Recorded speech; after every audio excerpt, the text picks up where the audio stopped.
an agenda that she's going to put up, and not at this point, because we're going to abbreviate most of the agenda because we've had these remarkable developments before we prepared the agenda. But with no further ado, we're going to do our well-being checkup just after we address the concerns of Dr. Eddie Orum, but Eddie Orum. We had spoken about starting an aging and caregiving group because we had the expertise and resources of the AARP through the agency of Eddie Orum. So Eddie, we're going to have to work out the logistics probably after you get off of the call, but you can go ahead and tell us a little bit about what it is that you propose that would be beneficial to us. Excellent. First of all, good morning to everybody, and thank you for allowing me time on the program. Let me give just a few minutes to talk about how I became a volunteer for AARP. Essentially, I spent several years attempting to have my aunt assessed and moved in a more healthier condition and placement. And about 3 years ago, I actually moved her into my home. It was somewhat complicated because being the nephew and 2 existing children, there were several legal issues to go through as well. And as I began to move her in, and I was very fortunate, I had the space, I had the time, and I had the affection for her. During this time, I received one of your typical AARP notices. We're going to have a reception, come by, get a bite, and talk with more caregivers. And to be quite honest with you, I needed a night out, and I liked one of the places they were going to have food, and I went for my night out and to have a good meal. Once I arrived, I heard the stories of all of the other caregivers, and they were all very different, all very touching, all very meaningful, and I learned a lot from that experience. Left, went home, felt good. Then about 6 months later, I was working in the 5th Ward community, volunteering. Some AARP individuals came by. I thanked them for that reception. We began to talk. At that point, they asked me if I would do a podcast with them. I agreed. And since then, I've become a volunteer. And my part of volunteering has been working with caregivers and making a presentation. The presentation that I do as a volunteer with AARP is completely free to any group. We do encourage people to get involved, become a volunteer. And what's helpful during that presentation is that AARP has 5 steps to go through. The first step was basically, how do you begin that conversation with someone that might need care, but not prepared to ask for it, and not prepared to actually accept it. We then talk about how do you get a support team together, other people to help you. And then we talk about how do you put a plan together to actually take care of someone, whether they're in your home, whether they are not in your home. Some individuals actually have a parent who lives out of the state. Then we talk about what are the community resources available in Houston. And I have found a great amount of resources through elder care, the conferences that occur maybe once a week with all the different hundreds of agencies. I've learned about the brain. I know that my situation is very different, and I'm blessed. It's probably better than a lot that I've heard. And so what I do as a volunteer with AARP, and what I proposed was actually to get other people aware. Initially, what I do is about a 45-minute presentation, conversation, us sharing tips. And then with this group that Omowale is proposing, it's a little different because normally I do the one session, I'm finished, and then hopefully I might get invited or another volunteer might get invited to do something elsewhere. But I'm open to a discussion of how we can put together a group. Initially, I'm of course a volunteer for AARP, but I think they would be willing for us to go off the record and have a group. I'm particularly interested in serving the communities that are marginalized, to make sure that we have the kind of elder care in our communities that's needed. I was not aware of the fact that there are very few men caregivers. My situation was simply, I grew up in a caregiving home. My grandmother, my aunt were moved into our home. My other grandmother was actually in a position where I grew up knowing that she had individual women, adolescent girls who lived with her because they were in precarious situations. And that was all very normal for me. And when I got word about my aunt, and it was actually almost an intervention, my father grew up in a very small town, was very well known. We went back to the town for church community events. And so when he died, I kind of was placed into his position. So I actually had people from out of town to make me aware that they have actually been doing a lot of underground caregiving for my aunt and protecting her and keeping our quote unquote secret. Once I met with them, I began the assessment process. So this is what I propose to talk about. And again, the materials and a wealth of information are all free from AARP. And we'd love to support your group in any kind of way that we can to make sure that we have good elder care and good caregiving skills. And I'll finish with saying all of us either will be a caregiver, will be a care receiver, or are currently being a receiver, or caregiver. And we also talk about how a business culture is advantageous to both a business as well as the employees when you have an employee services and the managers understand what's going on. So we do two presentations, one to businesses and their employers and to individuals about their individual care. Omowale, are there any questions at this point before I cut off? Eddie, would you please just give us a snapshot of your professional occupation, your former professional engagement occupation? I will. I'm the former principal of Wheatley High School from 89 to 92. I worked for a publishing company, actually two, for about an additional 20 years, working with assessment in schools, working particularly as a strategic account manager to our major urban areas such as Houston, Los Angeles, Chicago, and for a while even Louisiana, New Orleans. And I'm currently an adjunct professor at the University of Houston downtown. And I work with urban education, making sure that we have students who want to be in urban schools and are trained to be in urban schools. And all of this occurs before they student teach. Okay, well, we're going to release you and let you go ahead and get your vaccine. I don't know if you have time for one question. I think that Dr. Butler wants to ask a question. I do have a question. I do have time. All right. I have an observation. One, I think it's tremendous what you have laid out and what you are doing. As I listen to you, I almost was able to say I walked down that same pathway. And much of what I learned in taking care of my aunt, I always learned it after the fact, after the need had dissipated. So I commend you for that. My question, observation one, I believe that what you have put together, I don't know whether you have formalized it, codified it. I think that if you would put together a curriculum, a formal curriculum, it would be very useful and could be disseminated very widely.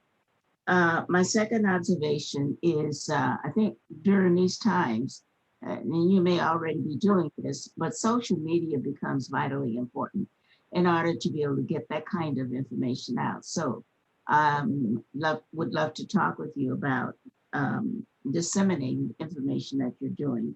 And my one last question and comment, you mentioned AARP, but what is the extent of the support that AARP is providing? Let me answer those fairly easily. Actually, when we speak of a curriculum, everything that I do is outlined and discussed in an AARP handout that you can receive and you can download it called Prepare to Care. So it's well researched. well documented, and it's free to disseminate to any and everyone who wants to take advantage of it. I really appreciate you letting us know that a lot of things you learned later. And that was the beginning of my stage. As I began to talk with people such as yourself, people who had been given care and currently giving care, it's amazing how much we learn from each other just by discussing our experiences. And there's so many situations where I have one lady who, a friend who was a daddy's girl. She and her mother did not have the best of relationships. She now finds herself with her father deceased, the only child, and is taking care of her mother. That's a different set of challenges. We also have children that we're taking care of. Many caregivers have a couple of generations, whether it's grandchildren, whether it's a parent, whether it's their own children. So it does become complicated, but everything that I have learned, I've learned through AARP, from discussions, from their materials, and you have, in that Prepare to Care manual, you have a list of all the Houston resources, all of the Texas resources. There are actually virtual conferences that you can attend, and I've spoken at some of those and attended those, and that's where my learning has come from, the different stages of dementia to the reaction. I have had to learn that my reality, and I tend to believe in facts and my reality and truth, but when you're working with someone with dementia, you have to really get into their reality. In my case, the roles change. There are times that my aunt has a relationship with me as she had with my father, the good and the bad. We're slowly moving into her responding to me as her father. This morning, as an example, getting dressed and getting the mind ready to say we are going someplace, you go through, how long am I going to be there? What time are we leaving? And so it's a whole new organization for my thought process as well. And I enjoy the process simply because this is somebody who has always been extremely special to me. I also have 3 miles down the road, my mother, who is 89, and she's more independent. But so it's a family event, and it's something I have had to learn. But luckily, because of the culture that I grew up in, and because of the resources from AARP, it's helping me to be a better caregiver. Let me say, I never, ever thought that I would be a volunteer for AARP. If anything, after retirement, I thought I would volunteer for the Teachers Association. So once you get in and see what there is to offer, and it's not just caregiving, from taxes and anything that the 50-plus generation needs to have a better life as they choose to have as they age, is what AARP is about. And the good part about it, all of this information is of no cost to anyone. Are there other questions? How do we access it? And I can actually, there is. How do we access the manual, and how do we become involved? First of all, let me give you a website, and I can also send all of this to Omowale, and he can get this to you as well. But AARP.org/Houston is the first place to begin. Again, that is AARP.org/Houston.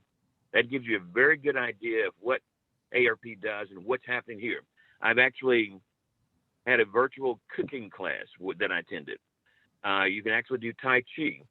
One podcast was on mindfulness, and that was one of the best experiences that I've had.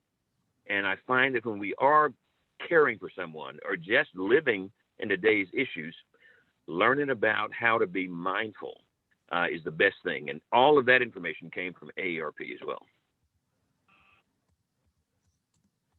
Thank you. And once you guys have a conversation as to what you would like, I propose that we begin with a virtual presentation that I can make to the group, giving you all of the resources that we have as far as caregiving, and giving you all the ways to download information.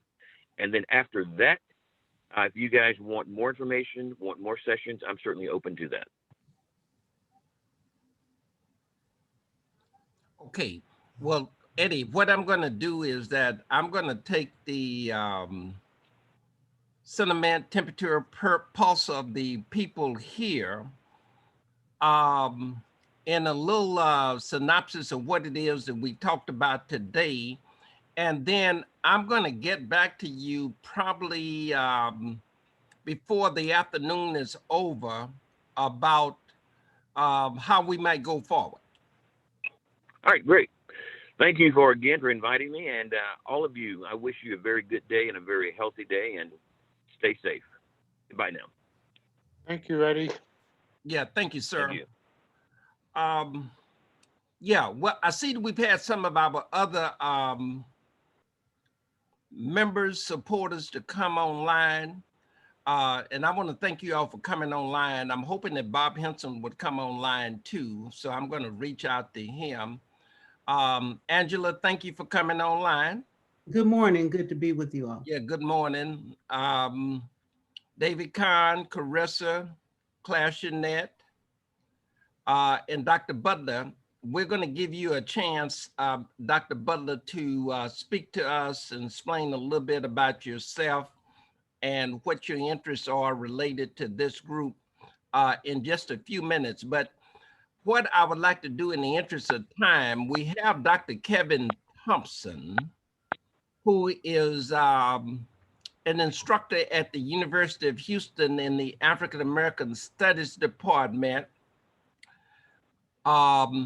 We had some inertia around moving forward with the recommendation to have a study group around the book that has been heralded in so many quarters, CASTE by Isabel Wilkerson.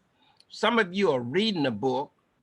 And what I asked Dr. Thompson if he would be agreeable to being a study leader for the book, and he said yes. And so what I like to do is basically hear from him and any concerns that he has and whether or not he would give us the green light to structure something so that this can begin. But Dr. Thompson, we thank you for agreeing to be the study leader for this group. You all have, it's my honor and my pleasure. Okay. So Dr. Thompson, do you have any idea how many sessions we would have to really get some dividends from the presentation or the leadership that you might have for this book? I think about maybe 3 sessions, but looking at it, I would say anywhere between 3 and 5, and what we don't cover.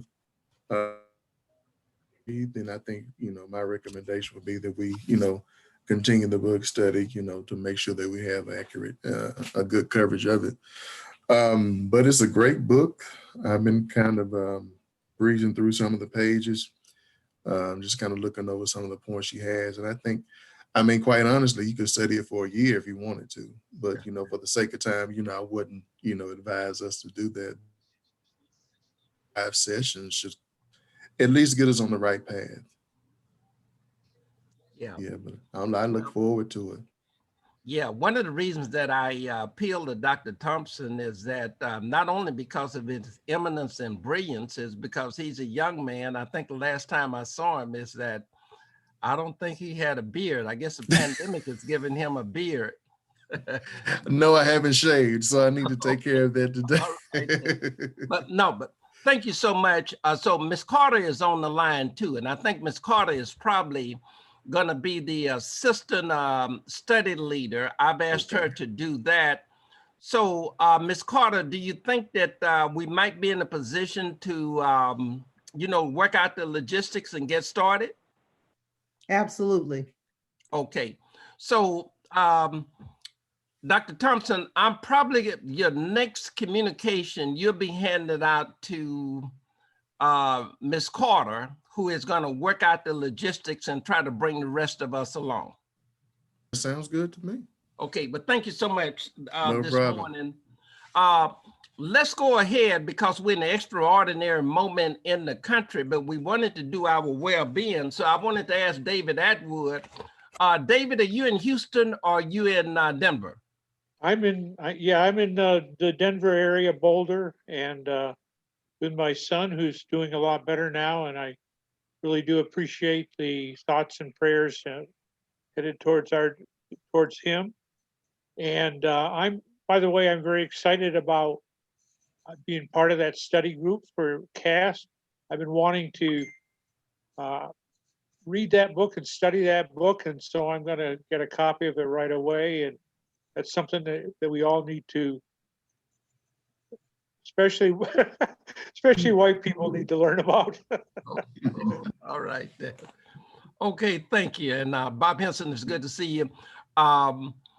So we're glad that you gave us the update on your son. You know, let him know that the beloved community is very much concerned about him because he's part of our extended family. Anybody connected with you is part of our extended family. So thank you so much.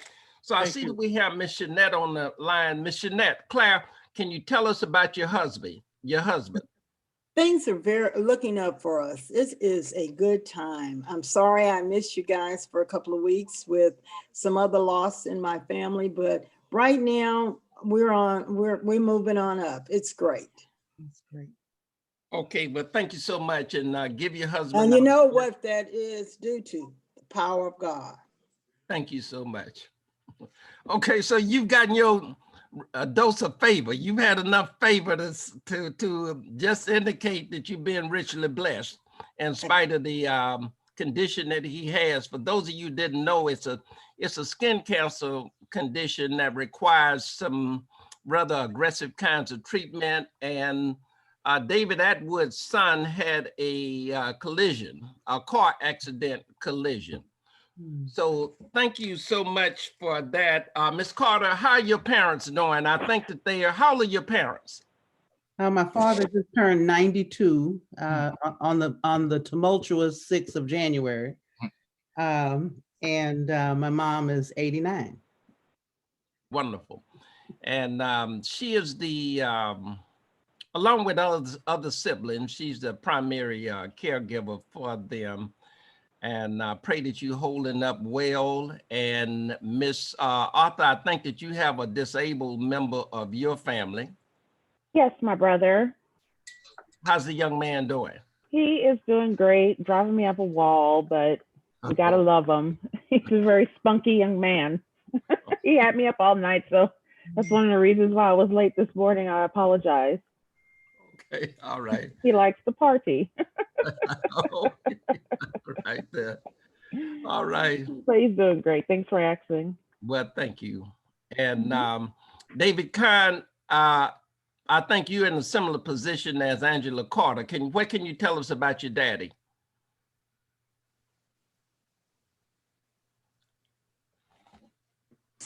Now I can say a couple things. Thank you.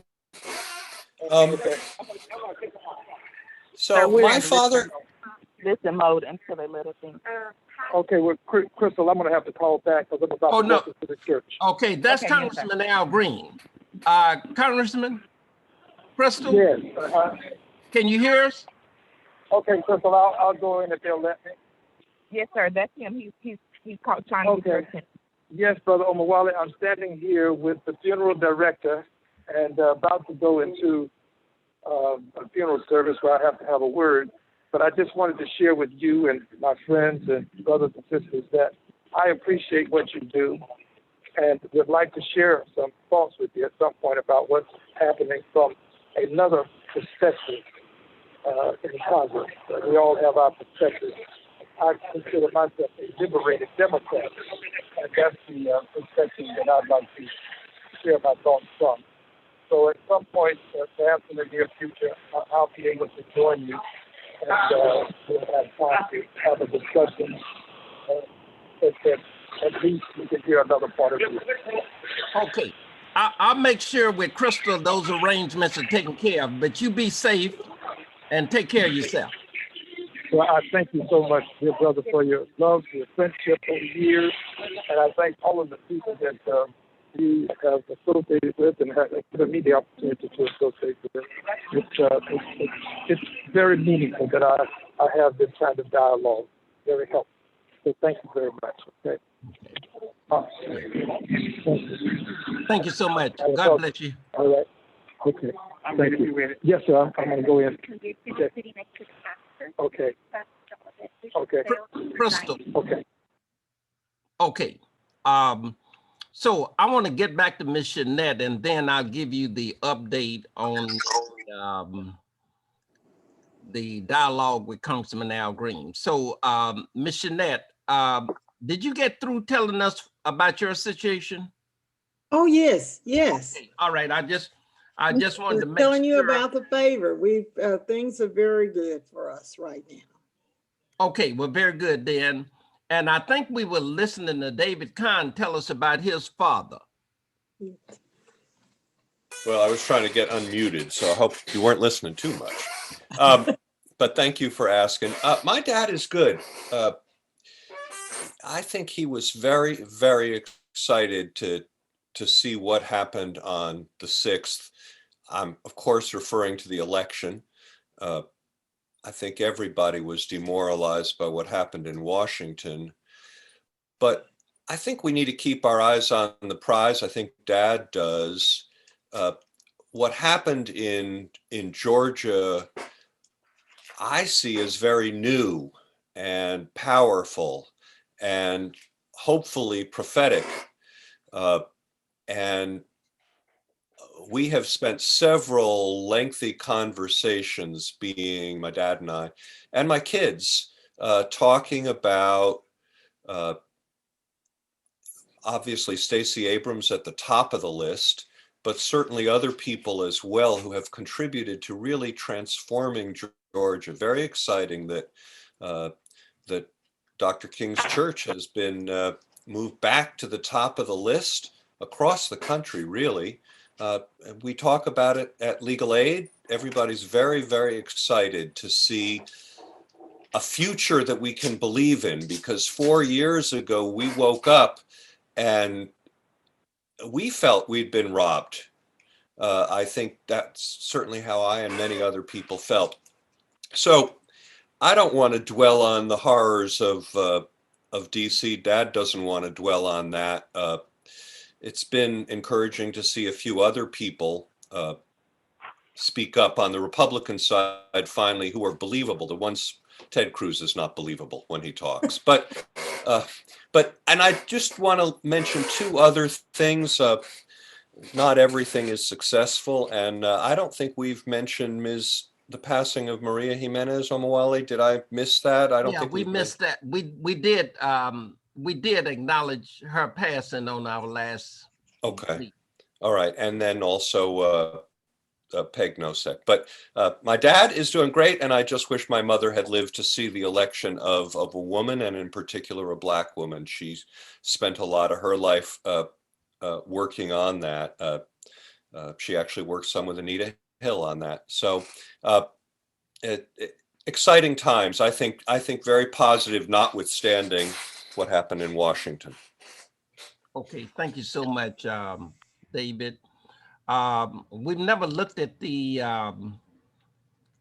professional, occupational, and the activist background of David Kahne, but at some point we will be able to discuss that, especially when we continue our bonding events. So thank you so much, David. Let me take a minute to acknowledge we have a few people who are new to us, and we're very happy to have them. And what I like to do is to maybe give them a snapshot. I'll let them give a snapshot of who they are. I guess I might probably ask them if they can do it in 60 to 90 seconds. It would be good. Let me indicate with Congressman Green, and we'll have him back. During the day that the Capitol was under siege, I had called him before the occupation took place, and then he called back and indicated that he was barricaded with some other Congress people in an undisclosed location in the house. And he said that they wasn't sure, they couldn't get a grip of what was going on because of the location that they were in. And they were having some issues with CNN and MSNBC of trying to find out what was happening. So I had to give them a blow-by-blow description from what it is that I was seeing on TV, and to indicate that the National Guard had been activated because they did not know that the National Guard had been activated. So it's a real harrowing moment for the Congresspeople, especially for Representative Dianne Feinstein, since she's 85 years old. So anyway, we're going to talk a little bit about this extraordinary moment in our history a little later in the call. So we're going to go to Dr. Grace Butler, who I'm very excited about whatever participation that Dr. Butler might want to have, whatever way that she wants to engage with us. So after Dr. Butler, since we have the, I don't want to ever, anytime that we have Ms. Tolu on the line, I want to make sure that we can get to her because we don't have her every week. But so Ms. Butler, if you would give us more or less a thumbnail description of who you are and just what you might be, how you are interested in this group. Thank you for the opportunity. Excuse me. I am former Associate Provost, University of Houston. I am the first African-American to have earned full professorship at Texas A&M University. I served in the cabinet at TAMU, and I am now Professor Emeritus, retired from UH. I have endeavored in several things since my retirement. One, I realized that there are many people who are dying of cancer, of colon cancer, which is a highly preventable cancer. I became interested in that because that's what took me away from the workforce. I had stage 3 colon cancer, should never have had it. I realized there was much more information that people needed to have. Subsequent to that, I have formed a nonprofit organization called Hope Through Grace. And that organization was designed to bring folk from the margin to the center of healthcare. I still have interest in that. Currently, my interest in being a part of this organization, I'm really excited. And I want to thank you, Omowale, for inviting me to be here. I have formed another nonprofit organization out of my concerns and the concerns of people I was speaking with that we are calling Project Voter Turnout. And some of the comments I've heard from those of you who are on the right now, some of the comments are very encouraging to me. That is to say, we believe that there are two parts to being a good citizen in the electoral process. One part is getting folk registered to vote. That's a small part though. As we started, we realized that less than 10% of Democrats were participating in the electoral process. So registration is still very important, but the voter turnout turns out to be even more important. That is to get people at the polls. And so we just started in the month of March, and we've made tremendous progress. My 30 seconds are up. I'm going to stop right there. But I would like to encourage and invite those of you, the name Ted Cruz was mentioned by Dave Kahne. We have much work to do in the electoral process. I would like to invite those of you who heard my 15-minute intro to become a part of Project Voter Turnout. And at another time, we'll go into greater details. Thank you for the opportunity. Yeah, thank you, Dr. Butler. And I tell you what, you look remarkable. You look like there's no wear and tear on you, and doesn't look like you've had a bout with colon cancer. So you look well, and I hope you feel as well as you look. Thank you. Okay. I wanted to say, Bob Henson, I'm glad that you came on, and I wanted to say you reminded me, my wife is taking the vaccine shot. I wanted her to be on the line this morning because, you know, I did have a little fun at her expense at the end of the last meeting. And I tell you what, folks, I had the same struggle getting her out of the house to take the shot this morning. But at any rate, I'm not going to go there. But since I saw Bob Henson on the phone, I'm basically a hood rat. And so, you know, when I'm trying to find music, a lot of times I've tried to go somewhere. I want to go somewhere and I try to get her to go with me. What never fails if I said Bob Henson is going to be there on piano. So that always get her. And so now I said, look, you can go ahead and admit that you got a 70-year-old, 65-year-old man crush on Bob Henson. So she has a crush on you, Bob, but she don't want me to know it. But I can always get her motivated when you are at the Keyboard. at the piano. So David, I miss your friend from last week, but we can talk about that later. So we have Miss Tolu on the line. Miss Tolu is the epidemiologist, and she can let us know whatever we need to know about the vaccine. I've taken the Moderna vaccine. I don't know if people would give us a show of hands if you've had the vaccine. Okay, Miss Butler has had, Dr. Butler's had the vaccine. Look like Dr. Butler and I are the only ones. So now you have the opportunity to talk to Miss Tolu, who can tell us what we need to know about the vaccine. All right, good morning, good morning.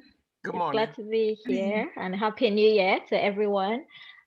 Congratulations if you have taken your vaccine, and if you haven't, we do know that there are a couple of sites opening up in the city of Houston and in surrounding counties. So hopefully in the coming weeks and in the coming months, we can have additional supplies. And the counties, so both the county health departments and the city health departments will continue to open up more sites. The top priority is vaccine coverage for our seniors. So making sure that all of our seniors and our most vulnerable communities have access, immediate access to the vaccines. And then we are also monitoring very closely vaccine safety. So the CDC has a site called VSafe. So as soon as you take your vaccine, you can go on there and enroll, and then just kind of provide additional information on what's going on with you, if there are side effects that you're experiencing, or if you have concerns. The health department also has a line on our website on the, I think it's the COVID-19 emergency website. So you can also provide that information there. But we do know that people, members of the community still have questions and are still concerned. So we're taking vaccine safety very seriously. And we are also trying to promote information, public health information around the vaccines, anything from what's the content of the vaccine, what side effects should I be concerned about. Most of what people have complained about really is just soreness to the vaccine site.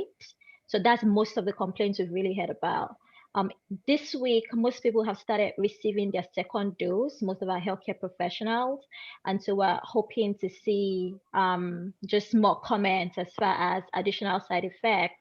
So we do hope that publishing that information and continuing to talk about that will aid in helping our community, especially our most vulnerable community, feel more comfortable.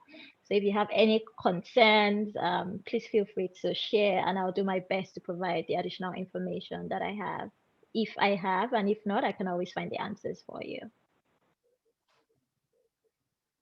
I have a question. Yes, sir. Go for it. Ordinarily, I get vaccinations through my healthcare provider, not the city of Houston. or the county or anything like that. Is there a plan to distribute it through regular medical channels? Yes, sir. That is a great question, and that's the next. So as soon as these vulnerable communities are covered, the government is going to be pushing to providers, and they are doing that already. So I did see the link that was shared this morning, and I went on there. So there are some providers starting to get it. So your private provider at some point will get an opportunity, and then you can get it from your private provider. Thank you.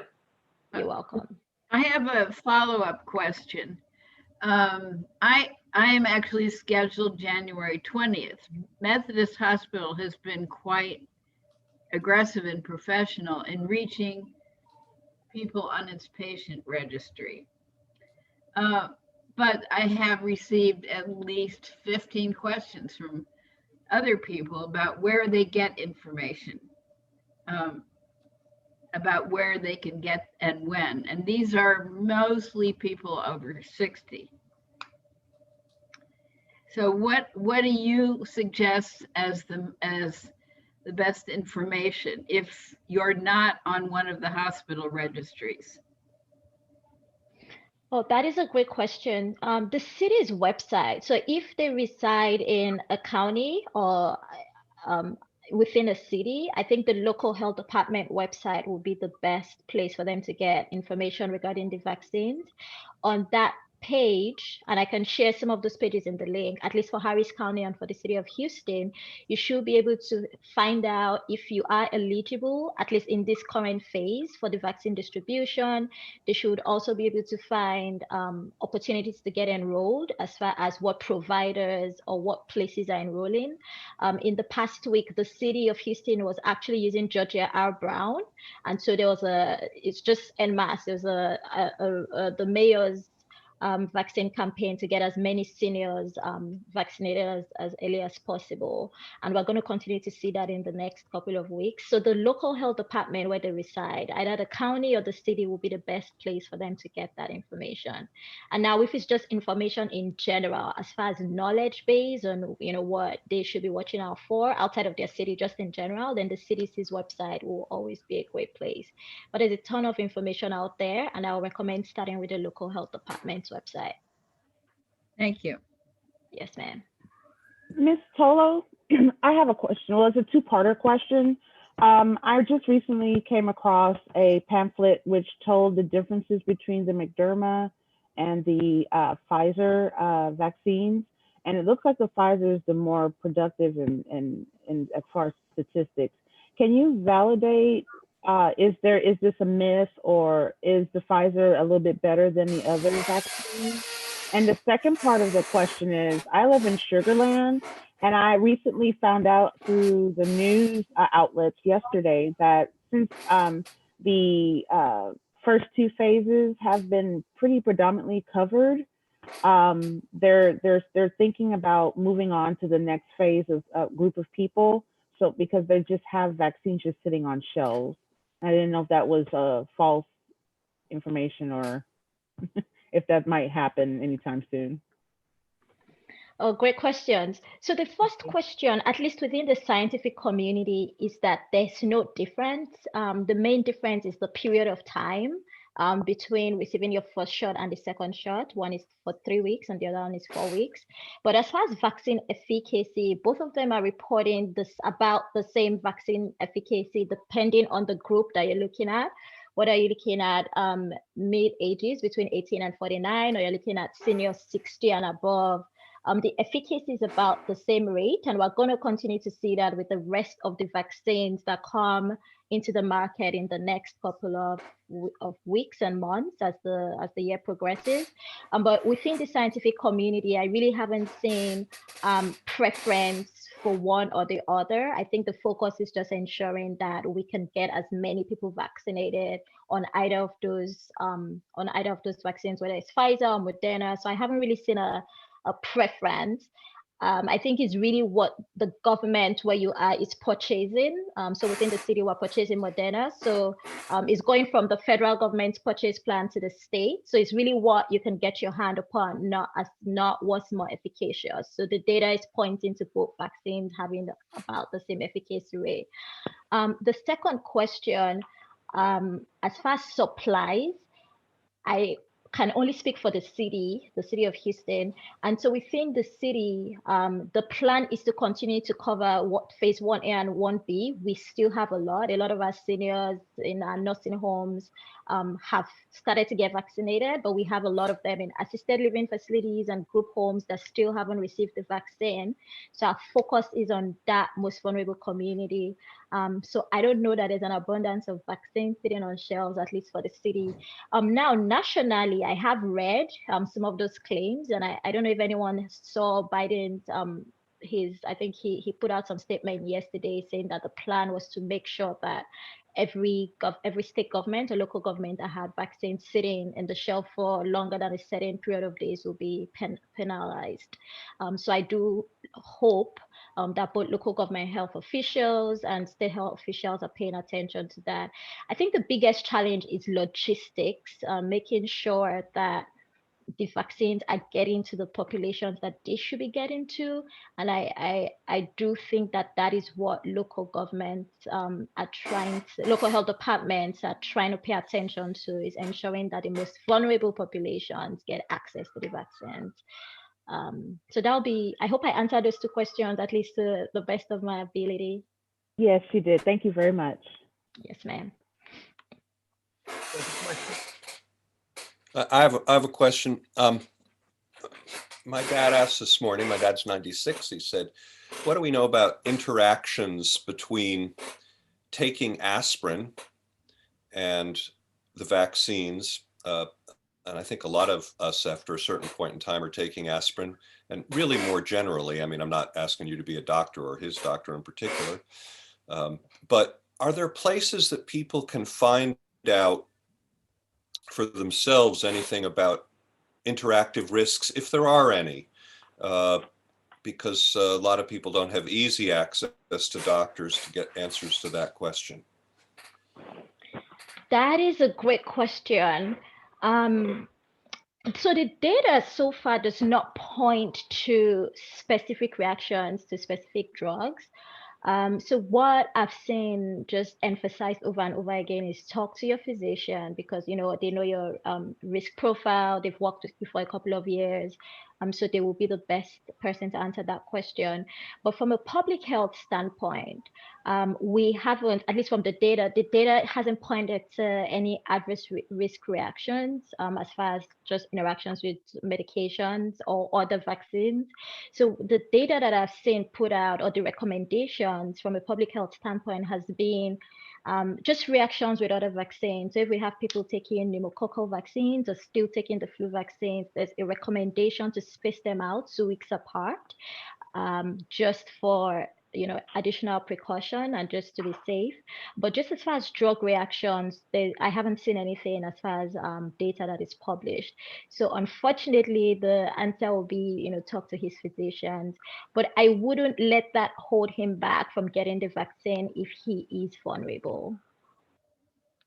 Could I add something to that? They've at this point injected a large number of people with this thing, and commonly used medications would have been found by now if they were common. I mean, that's how mainly they tell. I mean, if you're, any number of things could interact with something, but they haven't found them, is what you're saying, right?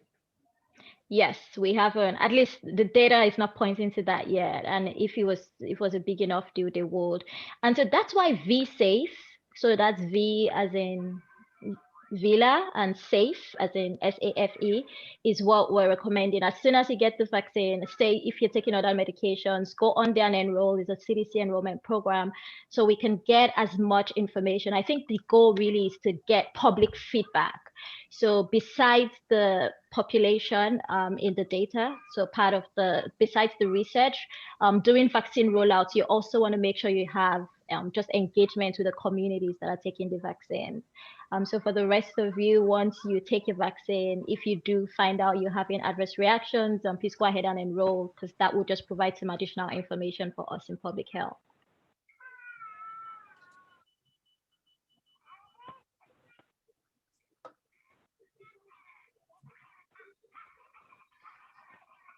Okay, Ms. Tolu, as always, you Johnny on the spot.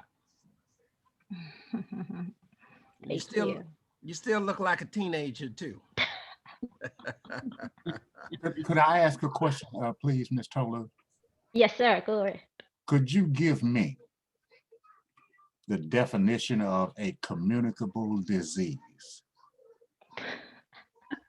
Are you serious about that? Okay.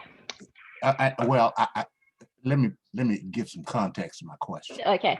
Yes, sir. Go for it. I thought that there were certain regulations relative to disclosure in regard to communicable diseases, especially those that can be transmitted from one person to another. And so if you are familiar with, at minimum, the broad definition of what the law requires in those situations, that's what I'm getting at. All right. So just as the name, a communicable disease is a disease that, can be spread from one person to another, from one animal to another, or from animal to person. So anything that I can pass on to you or you can pass on to me is a communicable disease. Now, I think what you might be referring to as far as the law is that each state has a list of reportable communicable diseases. I don't know if that's what it is that you're referring to as far as the law. And so that those lists kind of change from year to year, depending on what it is that we're seeing in our communities, in our environments. And so we might be adding to that list or taking away from that list, just depending on what it is that is spreading in our communities.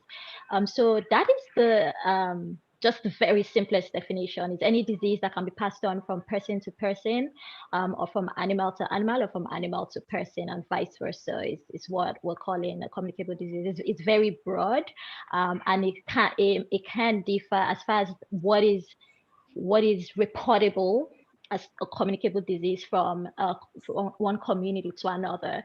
So for instance, you could look at a list in Texas and compare it to the list in Vermont, and we might have differences in what it is that we're calling reportable communicable diseases.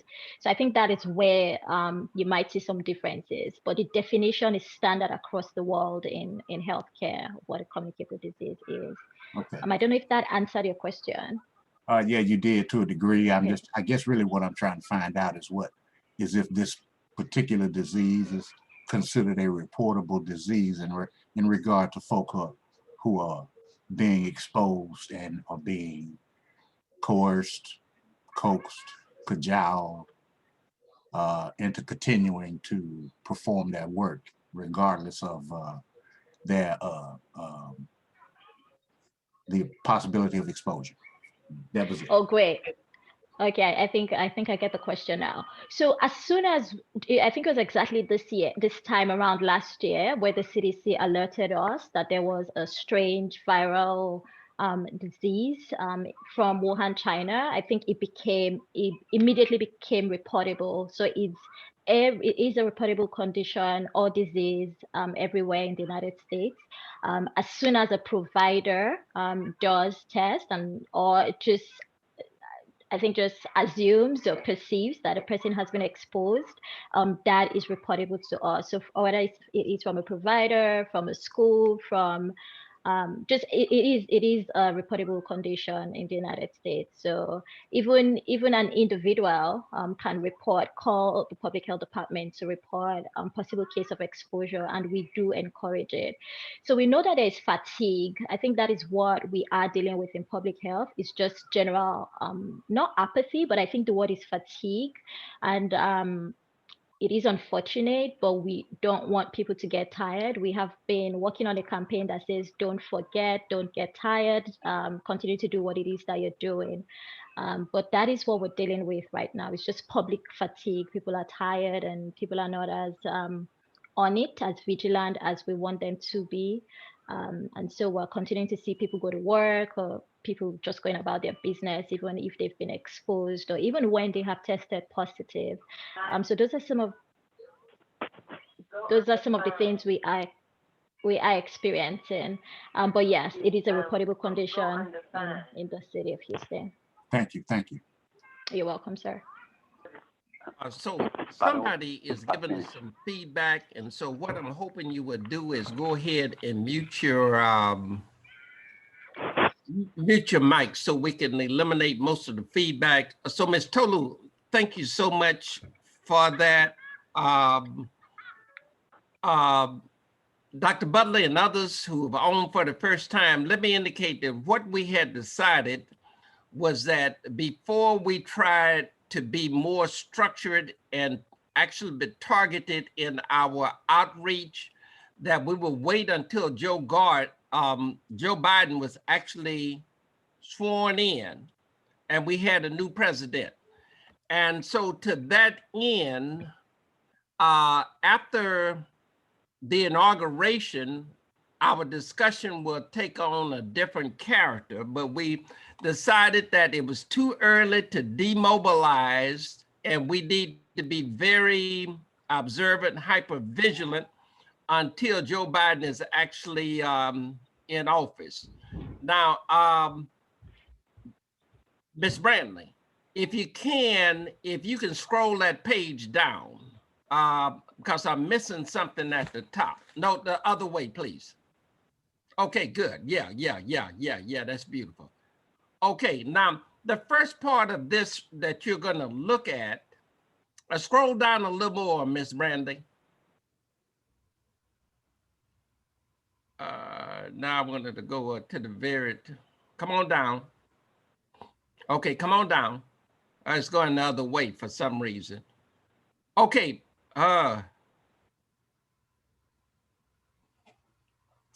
okay, yeah, I'm not at the top of the agenda. So are you trying to share the video? You want to share the video? No, because I would like to, but we don't have time. Is that climate change at the very top? That is correct. Okay, yeah, okay. So what I tried to do is to indicate that we're probably going to reprise some of the subject matter that we have already engaged with. So what you see here is climate change. We've had a SAGE presentation by Dr. Bob Randall. We had food security by Shara Gary. We had mental health and trauma by Claire Chanette. Dictatorship and the Constitution by the professor from Lufkin, Livia. Dictatorship and Tyranny by Shara. The QAnon by James Lee, and Reproductive Rights and the Threat by Charlotte Lee, and Electoral College by David Johnson.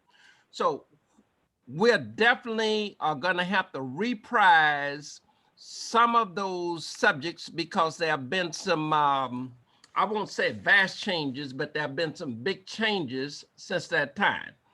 Also in 2020, we did an appreciation reception for Representative Al Green, which many of you participated in. So the next part of this that you see on here, scroll down a little bit, Ms. Brandon. These, yeah, go back up just a little bit. Yeah, right there. So these are some of the things that you all had suggested that in building, reimagining America, that we need to look into these areas. So if you want something else that needs to be on here, we had Medicare for all, same-day voter registration, automatic voter registration, Civic Sunday, Justice Sunday, universal basic income and reparations. And there are probably some other things that we need to add to that, but you can get in touch with me and I'll make sure that that goes on the shopping list. Okay, Ms. Brantley, scroll up just a little bit for me. To the top. Yeah, so yeah. Okay, good. So, okay, right where we have, well, I tell you what, we having problems, but what we want to do at this particular point is this. Since we're at this extraordinary moment in our country, we want to see how deep the consensus might be among those of you on the telephone call about the steps that need to be taken. The 25th Amendment, which I have on the agenda, how you feel about impeachment, how you feel about the preparations, whether we are going to be at another extraordinary moment on the day of the inauguration. So we wanted to just see how deep, what consensus we had about how do we go forward, what are the talking points, the elevator talking points that we need to agree upon. I did put some things on there about Stacey Abrams that you're going to, excuse me, Stacey Abrams, about some of the backlash that has been taking place in the country regarding Miss Abrams. I imagine that she is under heavy security at this particular point because of the backlash that's going on in the country against Stacey Abrams. And we know that some of our congressional people like Congressman Green, that he was harassed at 35,000 feet in the air. And we also know that Lindsey Graham is requiring security because of the situation in the country. So nothing scripted, is that you have we have a few minutes. If you can talk to us about what your thinking is on this impeachment, 25th Amendment, our Senator Ted Cruz, anything that you want to mention at this particular point, any action items, because we took a lot of action items in the previous year. If you have any action items that you think we need to work on. So now the floor is open. You got it.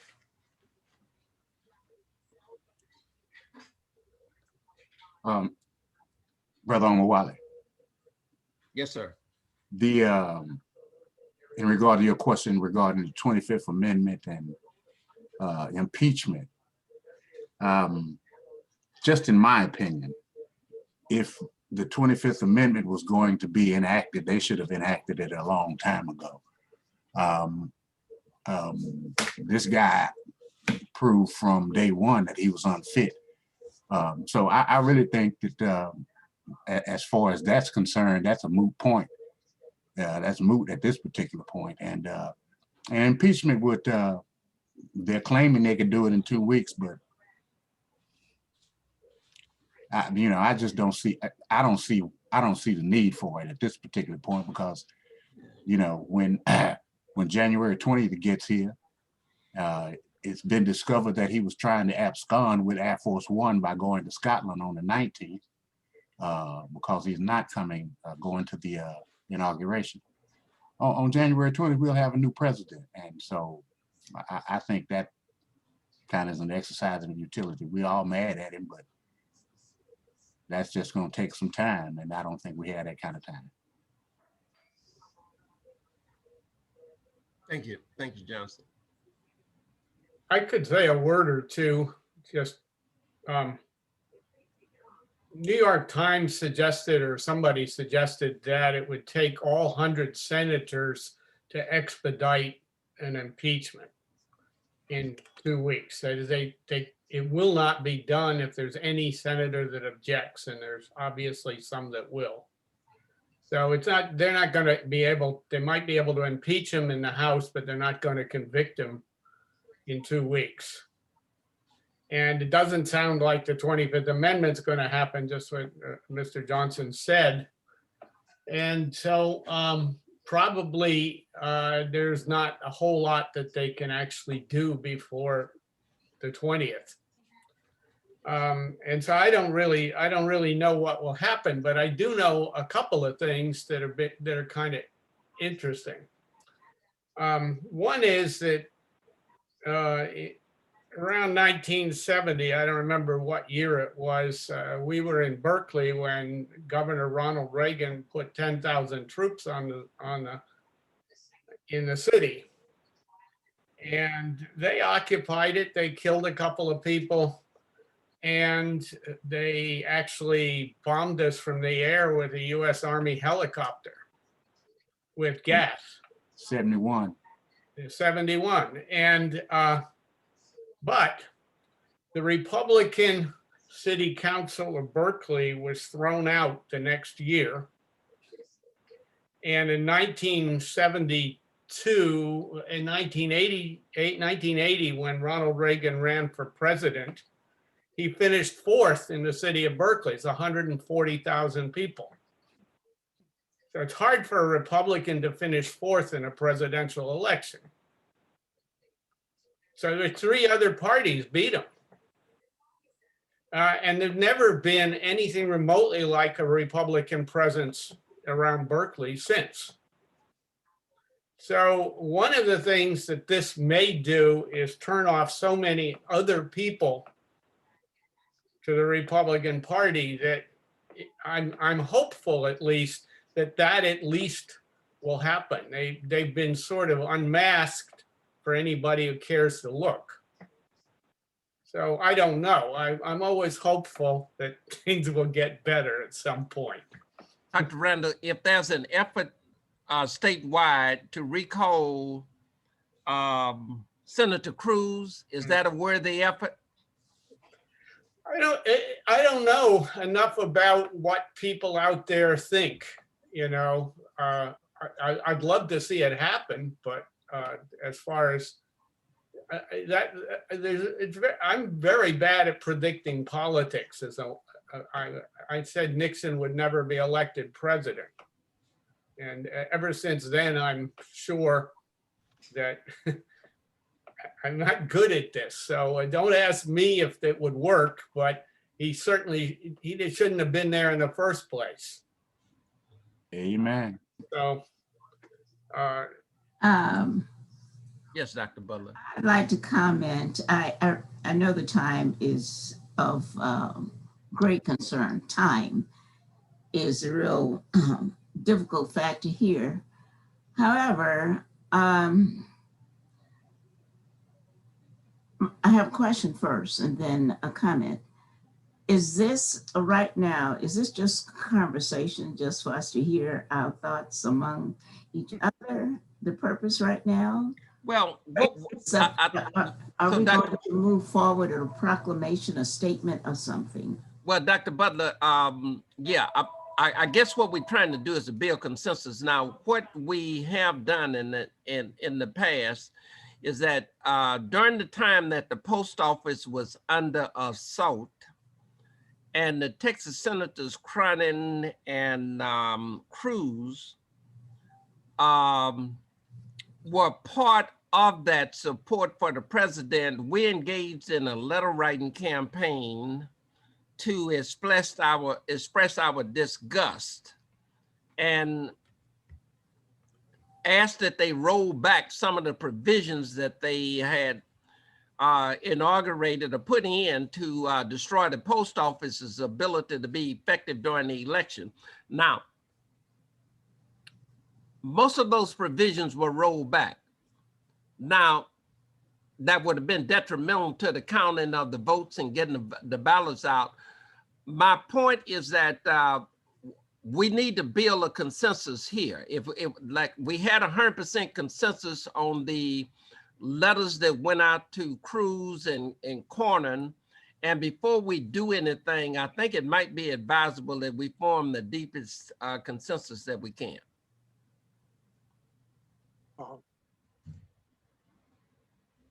Dr. Butler? Yeah, time is a real problem here. Yeah, we're going to have some other meetings. But when we think about the possibility of more harm being done to the nation, that's frightening. And a lot of harm can be done over the next, whatever, 10 days, 11 days, whatever it is. I would, that's my first question I was asking, what's the purpose? If there is a possibility that a proclamation or an official statement, you're asking for a consensus, a statement from the group. I know there continues to be pressure on Pence to do the right thing and invoke the 25th Amendment. Short of that, then, you know, there's not enough time to do very much else. Impeachment takes time and so on. So my question is, among the group that's here, would there be those in favor of really writing to whomever, the Speaker of the House, and really putting more pressure to invoke the 25th Amendment? That would be what I would hope to see. I did register that. Yes, Wendy. Yes, I would like to say something about the process of impeachment. It does not, there is no necessity for it to be a prolonged process. The Constitution doesn't say anything about that in the process in the House. The House can take a very quick vote. They don't need to have an extended discussion. And the Senate can actually sit after the election, after the inauguration, to create the trial process. I think the important thing about actually pushing for impeachment is that I think many people in this country are waiting for a statement, waiting for a move from the government. And secondly, if the impeachment, the House impeachment takes place, it will make it extremely difficult for Trump to run for president again. Even if the Senate took no action, the very fact that the House is impeached would make it extremely difficult for him to be eligible to run again. I am very strongly for impeachment. I mean, for both, but it seems difficult on the question of the 25th Amendment. All of that is very true, but I go back to the statement, a lot of harm can be done, you know, while we're going through the process of impeachment. That's there may be no other choice than impeachment. I realize that. But to allow him there for the remainder of his term is frightening. Yes, I agree with you, Dr. Butler. I mean, I think people can proceed on both at the same time, which in fact is what's happening. Dr. Butler, what are your specific concerns? Are you concerned about his ability to wreak havoc internationally, or start some kind of conflict, or, you know, what is your concern about that? Well, he's still stoking his followers. We're going to be stuck with them after he leaves regardless. That's true. That is, you know, and we're not talking about after. Right now, he's still stoking his followers, and they have already said, we'll be back. And they plan to be back. That's number one. Number two, with regard to the international scene, he has all of the secrets of the nation in his possession. He knows, you know, and he's a very vindictive person. And there's just no telling what his next move might be with the people around him, that's family members and whoever else is still on board with him. But there's talk about pardoning everybody on the planet that he likes, family members and others. There's so many things. I mean, I really can't enumerate everything that he may be thinking of in terms of what he can do over the next, you know, 10 days. I don't have the answers to everything that he can think of, but I'm sure he's thinking of everything that he can possibly do to cause harm. I agree. Him coming forth and saying, I'm going to be active and perform and legislate on behalf of the nation. Let me ask this question. Is there anybody here that is resolutely opposed to the impeachment option? It's the time factor, that's all. Okay. Yeah. All right.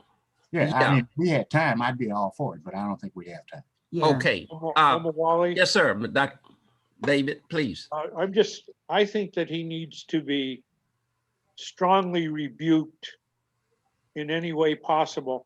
The impeachment thing, I would go forward with that, although it won't happen, right? He won't really be convicted. We know that already. But I think anything to strongly rebuke him and what he stands for needs to be done. And I wanted just to add to that, I think that we should support everything that would rebuke him and his thinking and his philosophy and his criminal acts and his lying. We should rebuke Trump and Trumpism in any way possible. And then we should also move forward and continue our work to embrace the beloved community.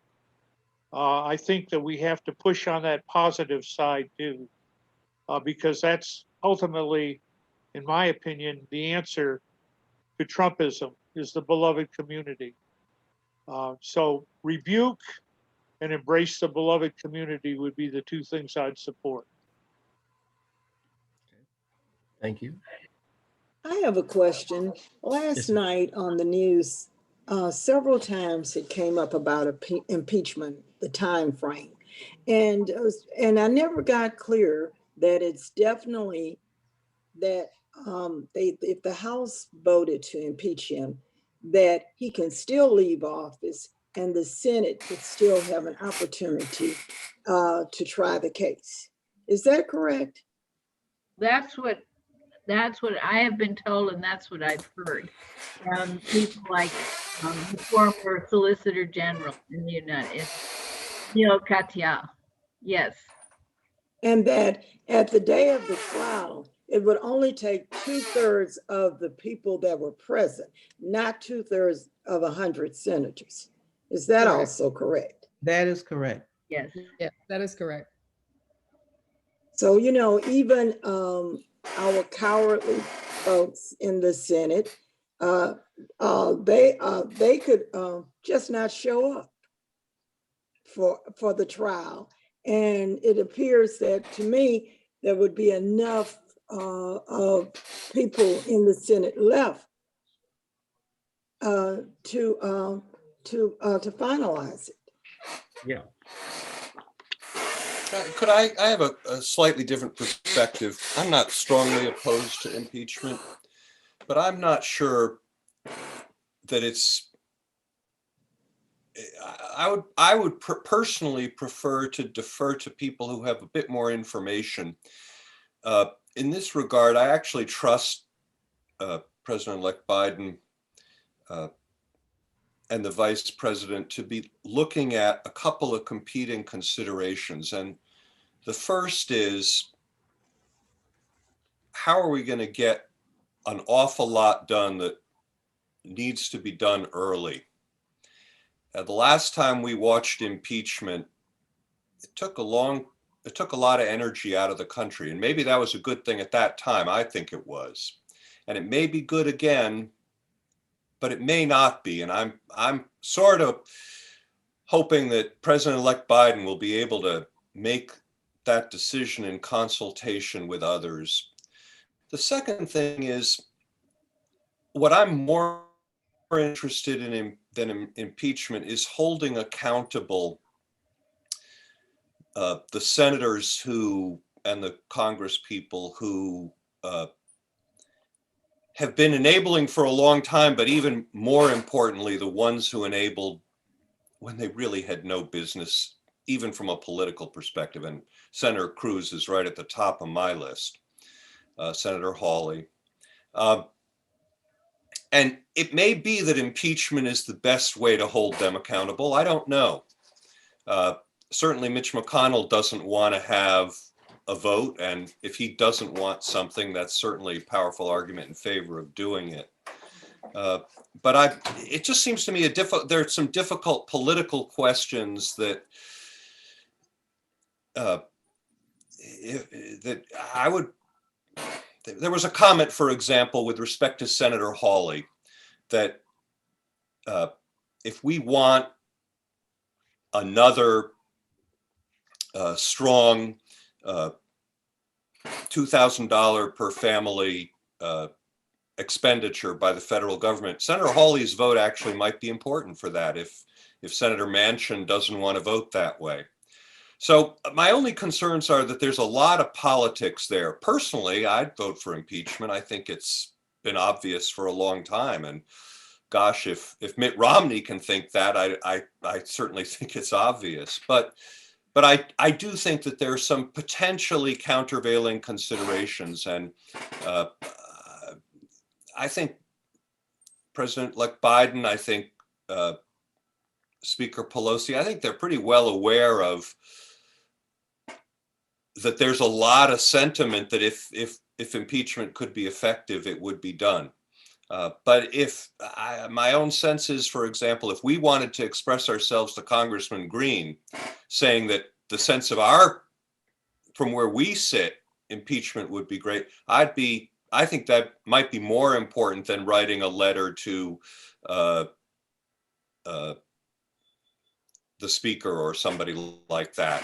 That our local community to Congressman Green, and then let him work his magic in a world where we don't have a great deal of information. And I guess related to that, I would go back to Dr. Butler and ask, how would having an impeachment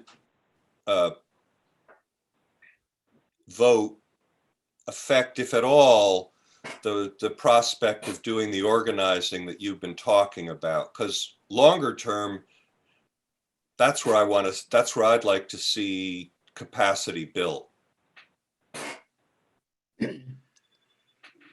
I have another question.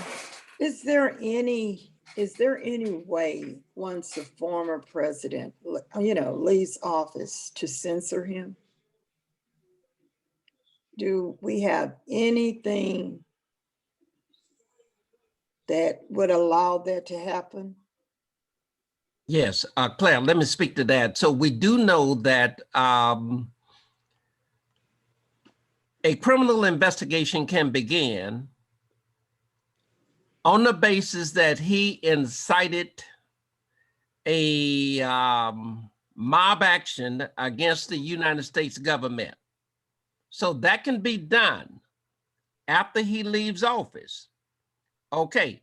Now, I don't know if he's going to try the route of a pardon for crimes that he has not been charged for, but it does appear that he might want to try that route.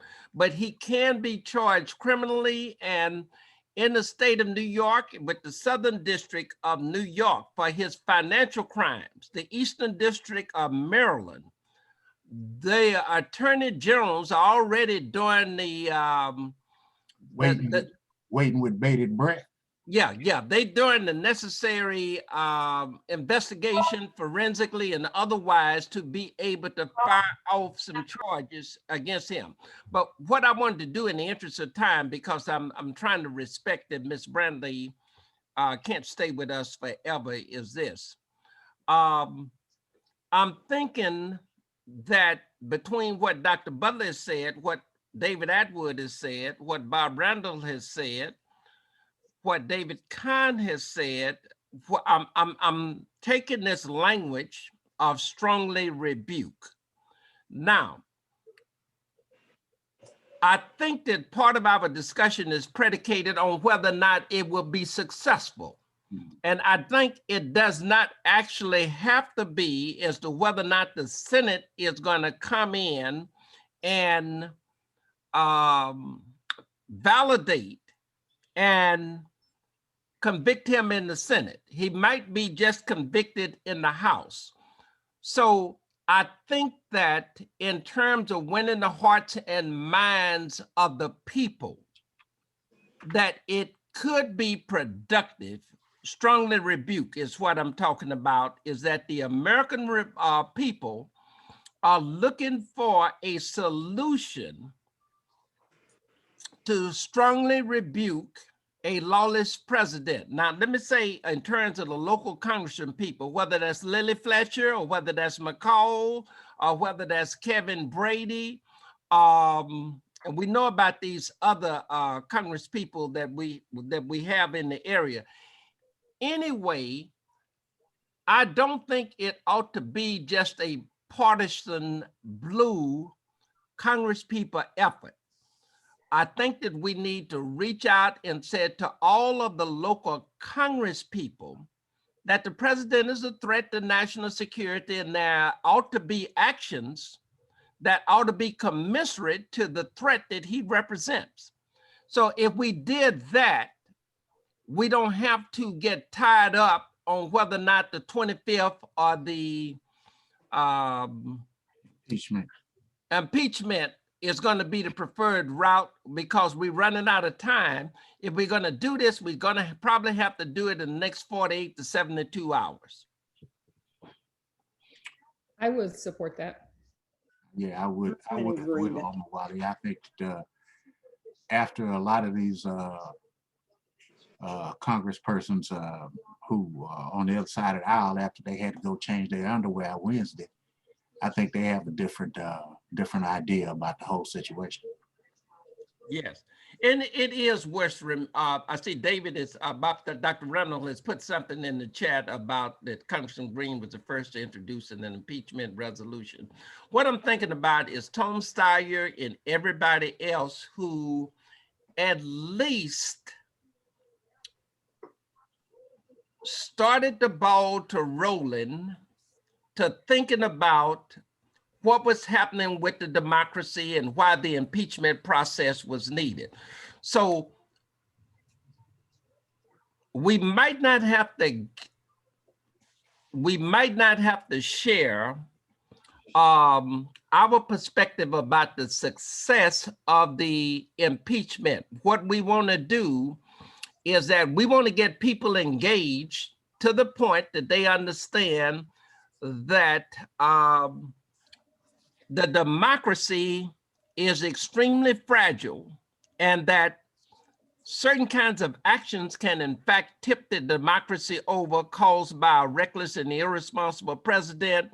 And to that end, we urge our representatives to take the appropriate steps to neutralize, to make sure that this president cannot initiate an overthrow or a spoilage of the representative democracy progress. So I'm just putting some words together. And so what I would do is that I would rely upon conversation from all of you here.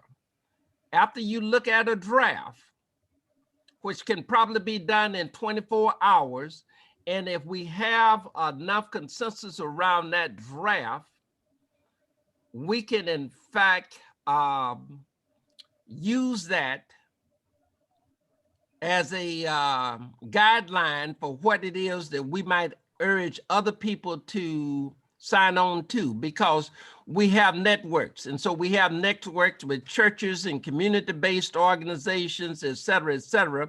But I think that whatever we do, we have to have a credible letter that wouldn't indicate that we just blowing smoke and it's going to be futile kind of result that we're going to have. So how would people feel about, maybe I would do the draft, give all of you a chance to input, and then we can edit the draft and see if we can go forward with it. I think good. Sounds good. Yeah, good idea. Yeah. Okay, and there might be some other writers who might be better at this than me, but I'd certainly be glad to entertain. Now, the editorial that I've just mentioned, and not to toot my whistle, but the editorial that I wrote last week to go in the African American News and Issues, I indicated in the editorial that this country is really going to be very fortunate if this fellow leaves the White House without burning it down. And I said literally and figuratively. And so for those of us who've been following this from the introduction of Madeleine Albright's book on fascism, from the discussion that Tim Snyder did on tyranny and the presentation that Cheryl had, we knew this was coming. Well, we didn't know this particular thing was coming, but we knew something like this was coming. So now I think that, you know, our responsibility is to get this out to people who are stakeholders and who see the threat, and we can go through the elected representatives. So folk, I'll have that out to you in the next 24 to 48 hours. Anybody have any comment? No. Sounds good to me. Okay, I want to thank, by the way, we're going to show a quick video that we think is important. Believe it or not, folk, the most powerful statement that I've heard about the debacle that we see, it didn't come from the left. It didn't come from the exact center. It actually came to somewhat on the right. I would say a rightist centrist person, and that was Cindy McCain on The View. So we're going to play this segment on The View, and then we're going to maybe take about 5 minutes to have a response to it, and we'll be done for today. Okay, so Ms. Brantley, please. The View piece.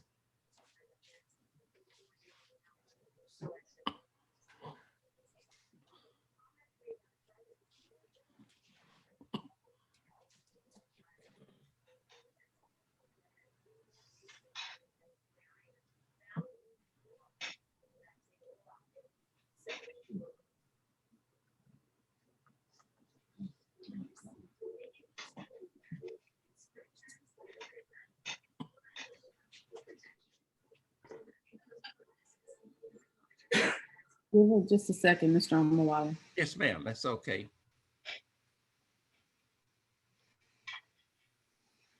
And Dr. Randall, I'm hoping that in the future I can share that conversation I had with you about the food security, where you talked about that orange tree that produced 1,700 oranges. And so I've been talking to people about that because it seems to me unbelievable what it is that you told me. It's really true. It's not exaggerated. Yeah. It sounds like the kind of fairy tale that we used to get in Bible school.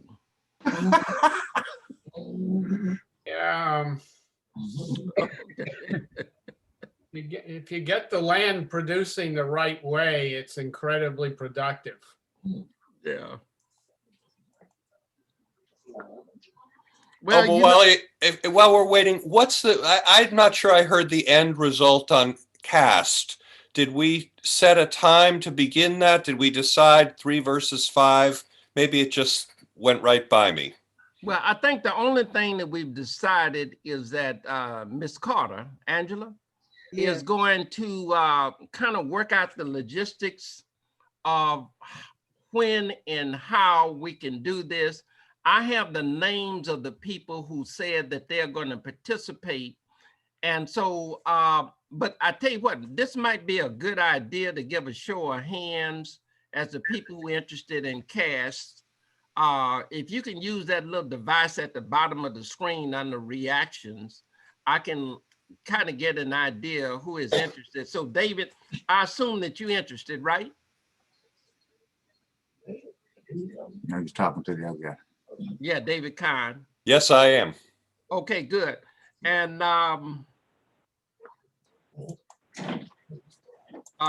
so we have Angela, we have David Kahne. I think Nancy was interested. Yeah, I'm on board, Omowale. Okay, David is interested. And this is Nancy, I'm interested. Okay, good then. And there's some other people from some other formations that I work with who are interested. And let me say, How is everybody doing? How you doing, Megan? This is one of the great national tragedies of my lifetime. This is one of America's darkest days. I have been absolutely despondent watching this. I'm here in DC.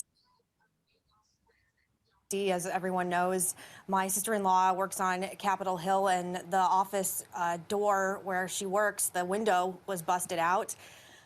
I think that this is a time to take a very hard look at where we are as a country and take a very hard look at where we are with President Trump. The bedrock of our democracy and the bedrock of who we are as Americans is the peaceful transition of power. And he is clearly a president who has turned into a mad king. And at this point, I'm calling on all Republicans and conservatives who still have clout. We have to invoke the 25th Amendment. We cannot withstand this. Our country cannot go on like this. And we cannot possibly risk the idea that we could have more violence between now and President Biden getting elected and inaugurated. You know, yesterday when I was watching the footage, these bastards are using the American flag as symbols as they are attacking our own republic, the same flag that our veterans at Iwo Jima held after World War II. You are not patriots. You do not represent America. You are scum of the earth who are using and abusing and bastardizing all that I love and have grown up with for your own sick agenda. And that agenda has been directly sent by President Trump, and then he didn't disavow it. He didn't send in the National Guard, and then he called them special and said we loved them. Ivanka Trump called these people patriots. I am a patriot. I come from a patriotic family. I come from a family of service, as does everyone on this show. You are hurting our country. You are becoming a national embarrassment, and we have to get him out immediately because this cannot stand. The final words I want to say on this show this morning, in the words of Oliver Cromwell, in the name of God, go. Go. We cannot take this anymore. And I want to commend Joy, because Joy Behar has been saying this man needed help forever. Okay, Ms. Bradley. And Joy, when I get to you, I think that's what we want to stop. Yeah. Okay, does anybody have any observation as we're running out of time here? Does anybody have any observation? Yes, I want to speak. The same age as Meghan McCain, and I've been following Meghan since she got on the scene, and it just felt good to hear someone, you know, on the right, who has constantly spoken just since the beginning, who's a Republican and a very proud one, to put the words so eloquently together where leaders had failed us, as far as leaders on the right.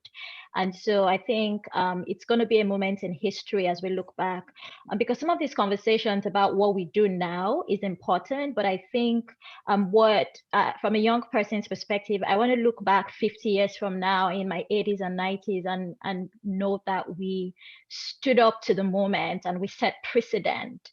So that the young people on the other side of this get the message that this is not the America we want, and we will not let this happen again.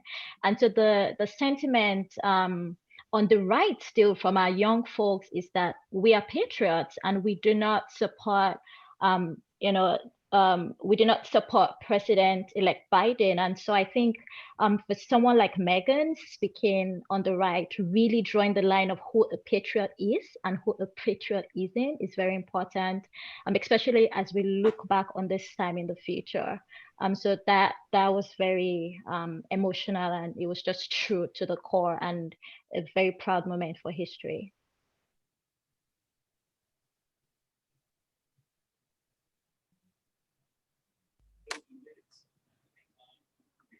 Well, Okay, if nobody else has a comment, I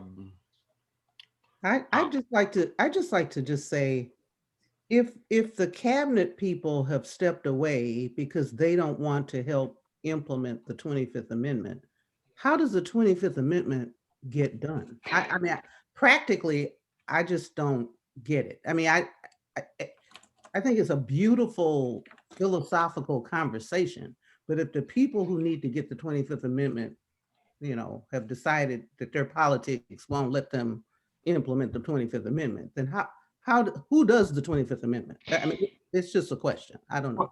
Well, there has to be a certain consensus among the cabinet, and most of them are bailed out already. That's my point. That's the point I'm making. There are a lot of cabinet seats that have not been filled since he started firing folk a couple of years ago. So there may not even be a consensus among the cabinet in regard enough folk in the cabinet to have a quorum.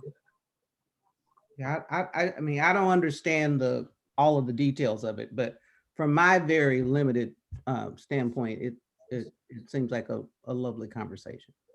Well, I thought from my point of view, from what I understood, it was up to Pence was the definitive factor for the 25th to actually commence, but he has to evoke it, but he has to get as David was saying, he has to get he's the one who's got to initiate the process. Right. And I think he's actually scared to do anything moving forward. I think he just wants to write it out. So in my opinion, I think that's just going to be thrown to the wind. And the only thing we have is the impeachment, which is, like everyone's saying, we don't have the time. So.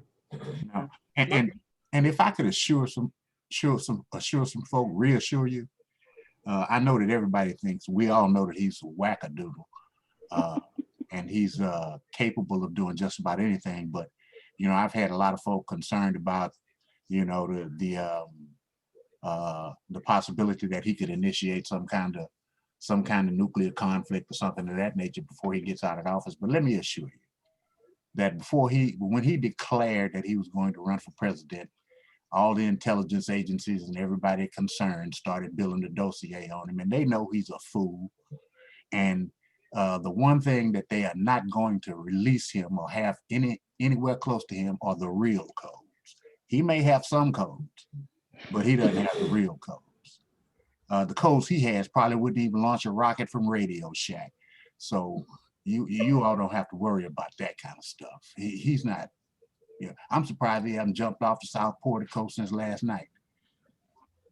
Thank you, Johnson. No, I would just say one thing about the 25th is I don't know a lot about it, but my memory was that basically it was put in case the president became disabled, like was shot or had a stroke or something, so that the cabinet could set in and decide that he could no longer be president. Well, the word they've been using is unfit. Now, everybody. Yeah, I technically, yes, and we could all agree that he's unfit, and so could the cabinet. But the reason it was set up that way was where a cabinet that had been chosen by the president would still think the president shouldn't be serving. Like, for example, if they were in a coma.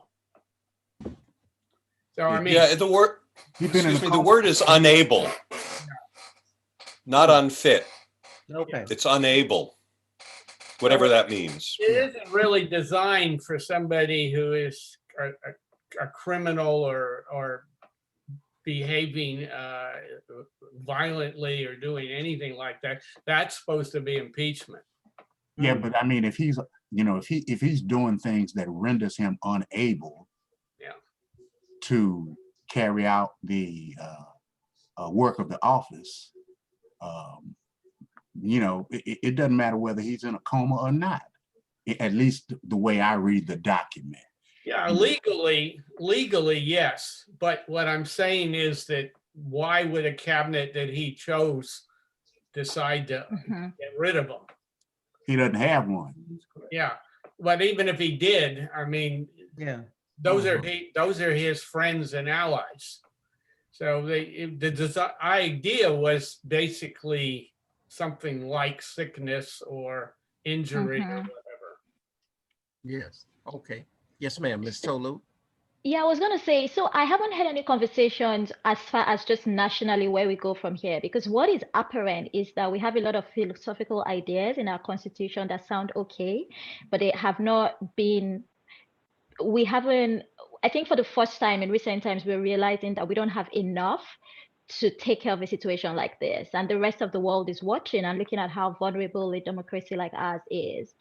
So I wonder, within the realms of the new incoming government, what part of the government starts to look at the Constitution and look at events like this and see that there's a lot of language that is not that it's vague, but has not been written to handle a president like Trump. And if we don't fix the language within, you know, maybe, whether it's a constitution or things like the 25th Amendment, is that this will repeat itself again in a very short time, because we have built half of the country who solidly believe in a person like Trump. Thank you, Ms. Tolu. That's why I wanted you to take that State Department exam. Become a diplomat. No, I'm serious. But at any rate, I guess my closing comment on this would be, I'm thinking about back in, as Ms. Tolu was talking about this language, I remember the discussion that went on in The Looking Glass by Lewis Carroll with Alice, and about words meaning so many different things, and she was trying to figure it out. And what was said to Alice is that what really matters is who has the power of definition. Who can define what these words mean? Now, Merrick Garland is going to be the Attorney General of the United States. He's probably can be at least equally more effective as Attorney General and sitting on the United States Supreme Court through these turn of events that took place in Georgia. So at any rate, Merrick Gardner will have, I guess what Bill Barr had was the power of definition. So a lot of things can happen that we thought that couldn't happen. I never thought that Mark Zuckerberg would be able to say, is that you're not welcome on this platform. I never thought that Google was going to say to Parler, you're not welcome. So I'm saying we got a very fluid situation and we're looking at something very fluid. I don't have any answers, but look, I want to thank Ms. Brandley. Do not send any more money. If you send any more money, you're going to spend it. Well, yeah, I've been thinking about some vintage cigars. So I will be buying vintage cigars with your money. But look, I want to thank Ms. Brandley. And matter of fact, if I was in church, I would probably offer her a love offering. Amen. If I was in church, I'll offer her a love offering. Folks, let me share a joke with you going into the new year. So I've had a little experience in church. And so my joke is that after a church service, the minister will go to the back of the church and he would greet everybody as they came out. And so they told him what the receipts were from the election. And they found out that somebody gave $1,000. And so one of the ushers mentioned to him the fellow that gave $1,000. And so he just took a brief look at in that section that he was in. And so when finally he got to shake the minister's hand, the fellow said to him, he said, look, that sermon that you gave today was a bad SOB. And so the minister said that that's really not appropriate language to be using inside the church. And he said, I would like for you to retract that language. He said, well, Father, I'd like for you to know, Pastor, that I gave $1,000 today. And the pastor said to him, you're a bad son of a bitch. Okay. Y'all excuse me for that irreverence today. I'm melting down. It's all of this stuff that's going on that's got me melting down. Okay, Hey, look. Look here, brother. Let me tell you something. I'm melting down. One of the worst things in the world is a dull church. Okay, all right then. Okay. Well, you get ready to pray me out of purgatory or hell, either one of them. Okay, all right. Thank you so much. Look, people, I want to thank you so much.